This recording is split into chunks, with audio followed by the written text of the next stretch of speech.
حضرت ابو ہریرہ رضی اللہ تعالی عنہ سے روایت ہے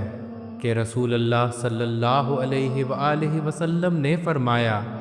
کہ جو شخص اللہ کی راہ میں جہاد کے لیے نکلا، اللہ اس کا ضامن ہو گیا۔ اللہ تعالیٰ فرماتا ہے، اس کو میری ذات پر یقین اور میرے پیغمبروں کی تصدیق نے اس سرفروشی کے لیے گھر سے نکالا ہے۔ میں اس بات کا ضامن ہوں کہ یا تو اس کو واپس کر دوں ثواب اور مال غنیمت کے ساتھ، یا شہید ہونے کے بعد جنت میں داخل کر دوں۔ رسول اللہ صلی اللہ علیہ وآلہ وسلم نے فرمایا، اور اگر میں اپنی امت پر اس کام کو دشوار نہ سمجھتا تو لشکر کا ساتھ نہ چھوڑتا،